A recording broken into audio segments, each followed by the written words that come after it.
ना आवे से हमारो काम बिगड़ जाए। नाथ दया कई दा बड़ी बदनामी तोहरे ना आवे से हमारो काम बिगड़ जाए।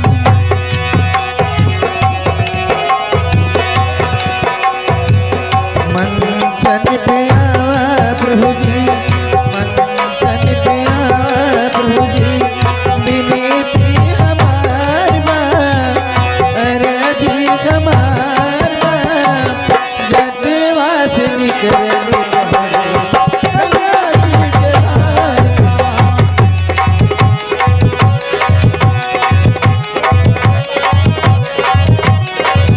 बिनती हमार बा आरजी हमार बा जटवा से निकलल तोरे गंगा जी के धार बा जटवा से निकलल तोरे। आए जितने दर सके प्रभु जीवन पे नजर रखना, मेरे जीवन की बगिया प्रभु जी हरी भरी रखना। आए जितने दर सके प्रभु जी उनके नजर रखना, उनके जीवन की बगिया प्रभु जी हरी भरी रखना। मंचन पे आवा प्रभु जी, मंचन पे आवा प्रभु जी, विनती हमार बा अर्जी हमार बा, जटवा से निकलल तोरे गंगा जी के धार बा। जटवा से निकलल तोरे।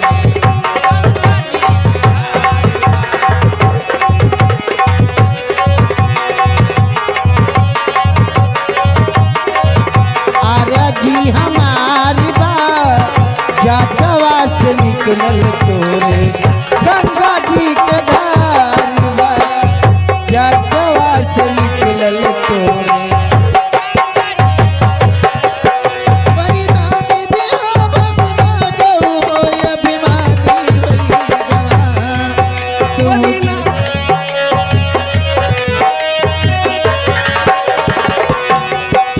बलिदान दिया भक्ता का वो बदनामी होई गवा तोरे अभिमानी होई गवा। बलिदान दिहा भस्मा कौआ मानी वरिगा तोहके मारे बादे उहा अभिमानी होई गवा। सभवा में आवा प्रभु जी, सभवा में आवा प्रभु जी, विनती हमार बा, अर्जी हमार बा, जटवा से निकल तोरे गंगा जी के धार बा जटवा से निकलल तोरे गंगा जी के धार बा।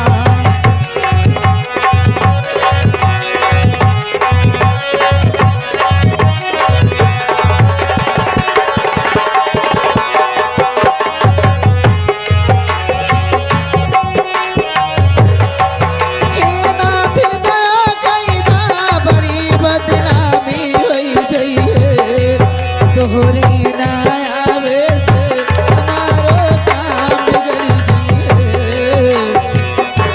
दया कईदा बड़ी बदनामी होई जइए, तोहरे ना आवे से हमारो काम बिगड़ जाई। मंचन पे आवा प्रभु जी, मंचन पे आवा प्रभु जी, विनती हमार बा, अर्जी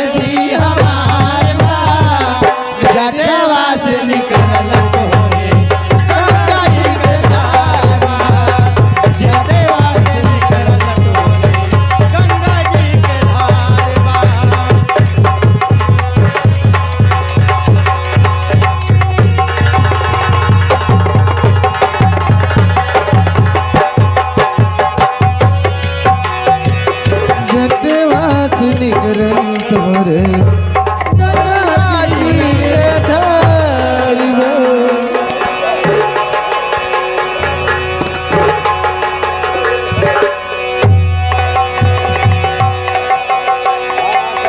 हेलो